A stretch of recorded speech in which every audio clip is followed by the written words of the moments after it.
Generations to come will hear about the flood of '93, the year of the river's revolt. A time when the rivers seemed vengeful, as if trying to reclaim land once theirs, hoping to scare off squatters, flush out the farmland, swallow homes.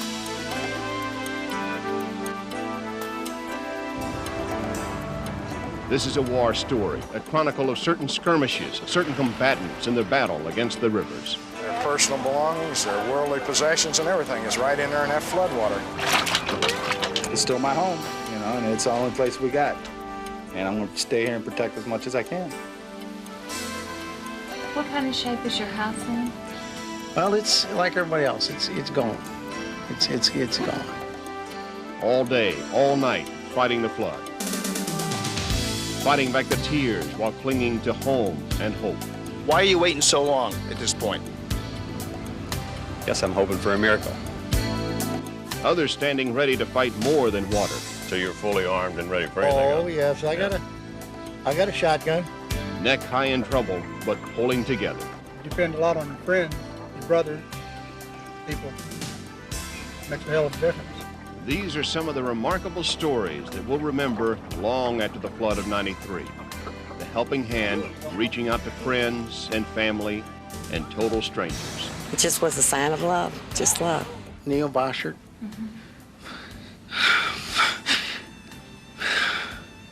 Sorry, Mark Griffin. These are people who helped you out.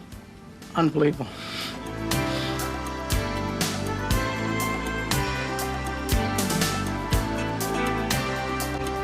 Good evening, I'm Larry Connors. We're here on the banks of the Mississippi in downtown St. Louis. At this time, the Mississippi is at its highest level in history, almost 47 feet, 17 feet above flood stage. Tonight, we're going to show you just how powerful an out-of-control raging river can be, matched in the strength only by the power of human resolve. We began our story south of here, in Crystal City.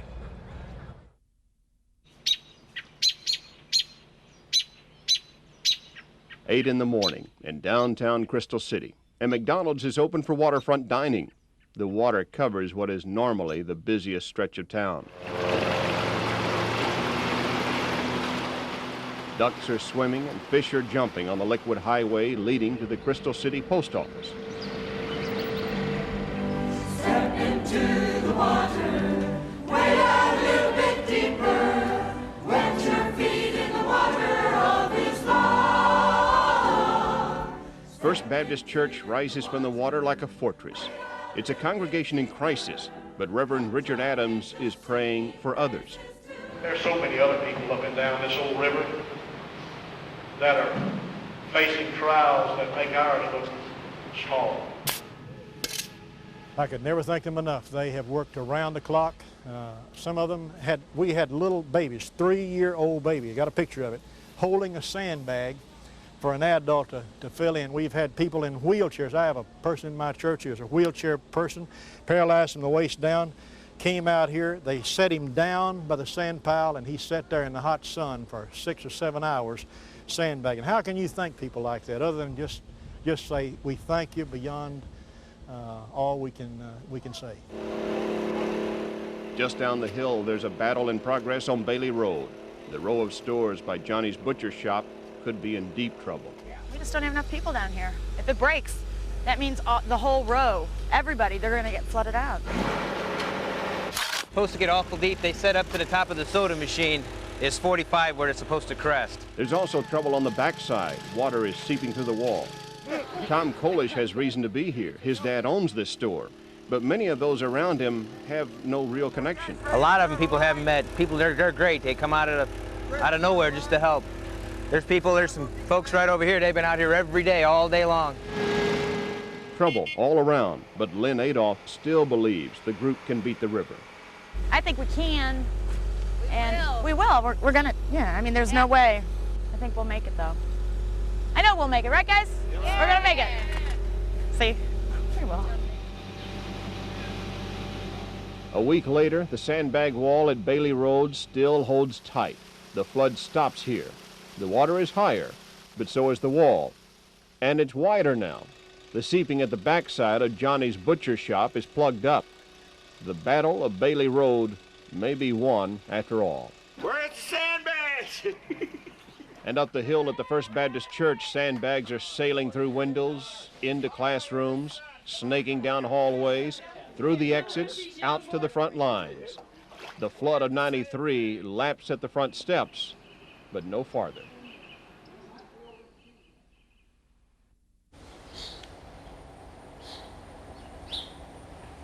You're traveling the streets of Lemay. We're at Nellie and Fifth. Beautiful little residential area, nice large trees. Homes folks work hard to achieve and keep up. And now it's all underwater.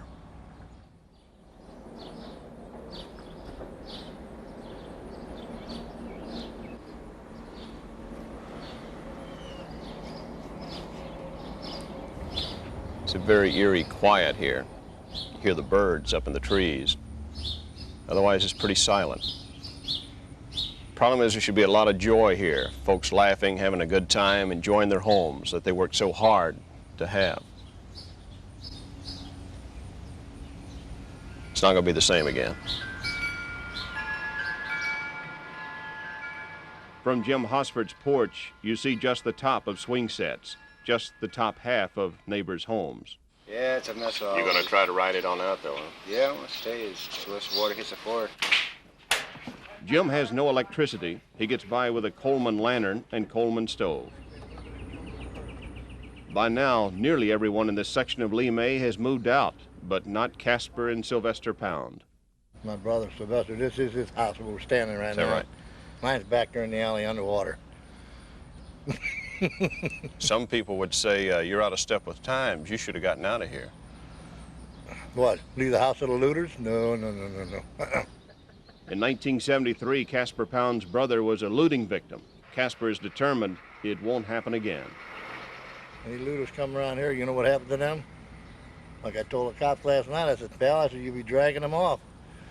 He don't shoot me. He said, I got a badge. I said, well, look at your loot. And I said, you'd be just like the rest of them. So you're fully armed and ready for anything else? Oh, yes, I got a shotgun. My name. A block away, Lorraine Boger is worried about her cats, all 14 of them. And I put out about 30 pounds of cat food and about 20 things of water and 15 litter boxes. Officers of the Humane Society boat to her home to check on the cat's safety.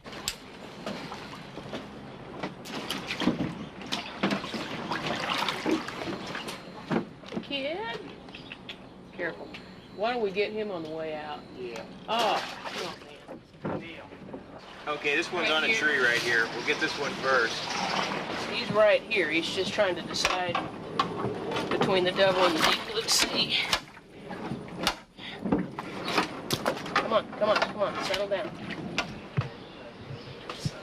All right, how you doing? Don't bite me, I just pulled you out of the water. On this trip, they only bag one cat. They will go back to try again and check on one favorite cat in particular. You couldn't hear him? Maybe he drowned already. After the flood of 1973, a levee was built here on the Kaiser Creek, a levee that most everyone thought would prevent anything like this. We had to have a levee, so to get the levee, they had to take a house. Well, that house was ours. Joanne Oldham and her husband liked the neighborhood so well that when their home was destroyed just to build the levee, they bought another home just up the block, but they didn't buy flood insurance. What do you feel when you look out there and see your house out there? It's tough, isn't it? Well, most people are shaking all the time. Yeah. It's normal. Your stomach's going like this, and it's still a little hard. Well, I hope you'll be able to get in and get back to life. Oh, I've got so many nice people already willing to help me. I've already gotten some donations, personal donations. And it's been wonderful. The people have just been wonderful. Everybody. This is the nicest neighborhood. People are so friendly. Friends are friends all over the place. So you're going to continue living here knowing this threat's going to be here? I will move back in and fix up the house. I'll decide after that. If they don't fix the creek, no, I won't stay. Just can't go through it a third time? No, I'm too old for that. I lost my husband about 5 years ago. And I was doing quite well all by myself in a house. And no, unless they fix the creek. This Kaiser Creek, I won't come back. You know, I won't stay. I will fix it.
This is the River Des Peres.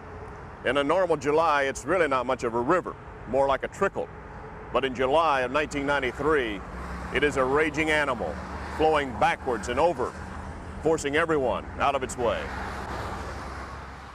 18 dump trucks began bringing dirt for a line of defense.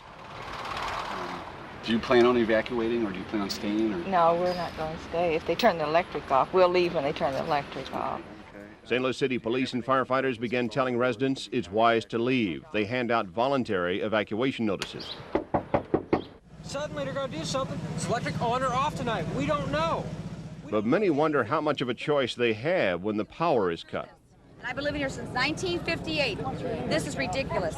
Mayor Bosley defends his action. People are angry, and I understand that. But the key is people have got to understand this is a disaster that we're dealing with here. This is not a picnic. It is no fun. We're taking this very seriously. And in order to do that, we have to take the necessary precautions. How you do it? How you do it? But even in the face of chaos, Ray Schmitzkins has a broad grin. Ray is letting this talk of flood roll right off his back. His house went untouched in the flood of '73. They're loading the moving truck at Ray's place anyway. Along with his wife and daughter, Ray is leaving the shores of River Des Peres for the entire month. Well, if you survived the '73, why are you deciding to go ahead and move out now for a month? If you knew my daughter is kind of a girl that... So what am I going to do? You're going to do what your daughter wants, right? That's exactly. We're going to dump the bags on. Over in the Carondelet neighborhood, Ed McCarthy can hardly believe his eyes. Look at this. I mean, all these people, I tell you, it's wonderful. It really is. Ed and his wife Ruth have 6 children and lots of friends. All of those friends saved this home from the flood of '73, and they've answered the call again this time around. Yeah, my kids were really instrumental. They just, I didn't know if I wanted to do it again, but they just wouldn't let me not do it, you know. Mrs. McCarthy needed people to bring sandbags. They needed plastic, so we just wanted to get it all over here for her. We're running ahead over there. We're friends. That's why we did it. I think people, they just like us. It's a gift. It's a gift God's given us. That's all I can say. It just was a sign of love, just love.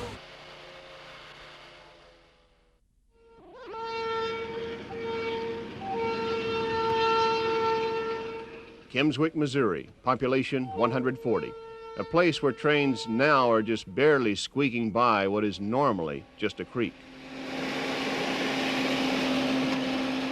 And caterpillars thunder round the clock. John Hogan has been in that seat for 30 hours, one of many constructing a large earthen levee to save this town.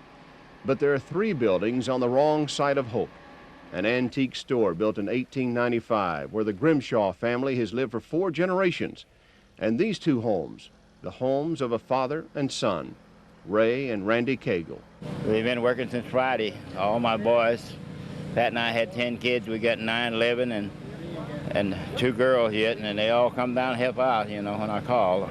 And one of them calls every day, you know. Thank goodness. I love them all very much, so I don't know what else to say. I just hope this whole, because I don't have no insurance, a damn thing, and I can't afford it. Not on Social Security. Ray built this house with his own hands 43 years ago. His son Randy has spent his whole life right here on the family lot, the lowest ground in Kimmswick. We're worried. We're afraid we're going to lose it. And, water gets up to the 46-foot level as they've got it marked out there. That's going to be probably at the top of the bags, and I don't know if we've got enough strength underneath the hole. Kimmswick Mayor Martha Patterson says the lay of the land forced her to build the levee here instead of there. She says she agonized over it, especially since Ray Cagle is someone she's known all her life. He's hurting. He's lived here for years and years and years. His house is going to flood. He's hurting. He's angry. And I feel for him and I understand it. It was the city's decision, and I take responsibility for that because I'm the mayor. I'm not going to pass the buck to have to go for the majority and the city's survival over 2 homes. And if my house was over there, I'd do the same thing. I would not sacrifice the whole town for my house. How long, baby, how long? How long, baby, how long? In St. Charles County, Missouri, higher ground is at a premium. Irv Kipp's farm is doubling as a stable. The airport is looking more like a marina, and the Noah's Ark Motor Inn is a safe refuge from floodwater. I saw people out here the other day actually fishing off their decks. But in Deerfield Village, Don Nelson and his neighbors are just a step above water and feeling the strain. The tension is worse than anything else. You just try to keep yourself calm and say there's nothing you can do about it, and, and do the best that you can. First time I've had fish swimming in my backyard. See the fish in there swimming around. Some in St. Charles County moved into this shelter at Orchard Farm, but then had to move yet again when a sewer backup forced them out. You can't be dodgy yet? They relocated to First United Methodist in St. Charles. Pastor Paul Metcalf says one woman in particular took it in good humor. He said, I think I'll just become a gypsy and put an earring in my ear and a bandana around my head. I made it through work today and came home and they didn't tell us to move yet, so we might make 2 nights here. The Duncan family is happy to be here. Red Cross food, a place to sleep, and toys for the kids. Down the road, the Wilson family is staying in a hotel, waiting for the next downpour. Just more stuff to add to the pile that's already underwater. Priscilla and her husband Jeff have 4 kids, each learning to deal with this in his or her own way. He just kind of rolls with the punches. He doesn't like it, but it's not too bad. Just hold him a little more. We left our house April 15th and got back in our house June 15th, and then we were back in our house for about 2.5 weeks and then out again. The Wilson family doesn't even worry about the rain anymore. You know, all my stuff's under. It doesn't really matter. Except for the carpets will be spongy and the walls will be mushy. It's hard to think of many positive things coming from a flood, but the Wilsons have discovered one. It can draw a family even closer together. It's all under it. I don't have to worry about it anymore. So, you know, I got my kids, my wife, my health. What else you need?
we're going to be making sandbags all night, and they're going to be putting them out on the levee as long as we've got lights on the levee. Thousands of sandbags to save a town of 600. Night becomes day, the last day of Lori and Jean Doro's honeymoon, spent filling and tossing sandbags with strangers.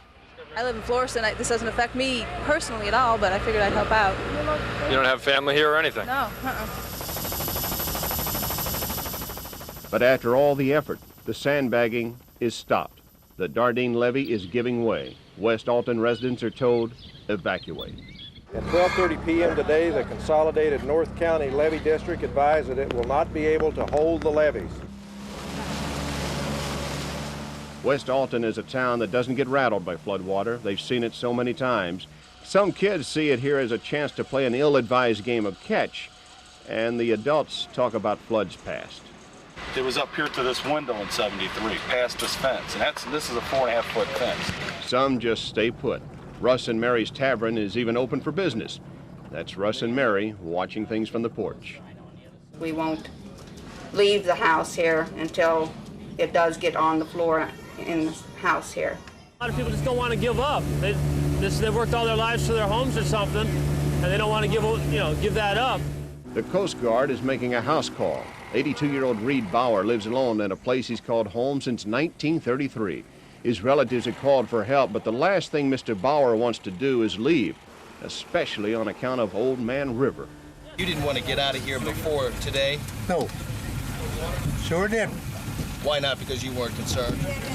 Well, what's the concern? Wasn't worried about. 73 is another big one. And then we have one at 80-something. Right here? Yeah. Got one today. We gotta have that, because you guys gotta work. Just across the river, Grafton, Illinois is buzzing with boats. You don't go to Alaska without buying a snowsuit. You don't live in Grafton without buying a boat. Time is short, but neighbor is helping neighbor to make a quick getaway from Grafton. This comes as no surprise to Mayor Wendy Nair.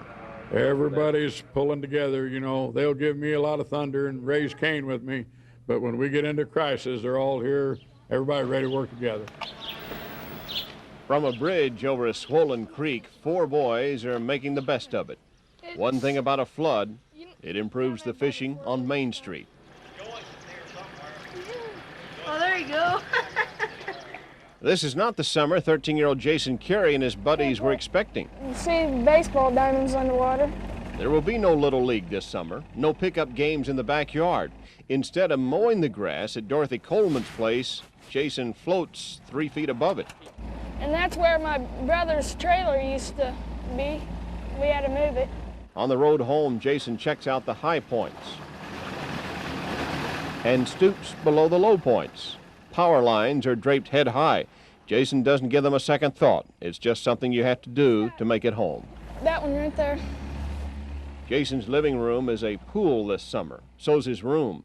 But at arm's length and on tiptoes, Jason tucked away baseball cards and favorite games. Put stuff up in the cabinets. It ain't gonna get that high. Hope. One day, kids and grandkids will hear about Jason's summer and about this flood of floods. Maybe the one and only in Jason's lifetime to ever hit home.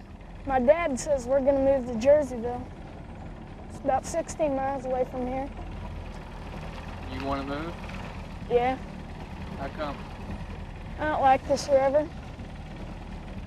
Did you like it when you were down here at first? Yeah. Now it's in my house. I don't like it. Mark Twain once said, "You cannot tame a lawless stream. It will do what it will in its own good time." Well, for the Mississippi, its time has come. The crest has fallen. Now the cleanup begins, and volunteers and donations will be in even greater demand. The flood of '93 will certainly be remembered for all the damage it caused, but we will also remember the volunteers for all the good they did.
looking at Helen Fitzgerald. Man, I can't wait to come to the scene.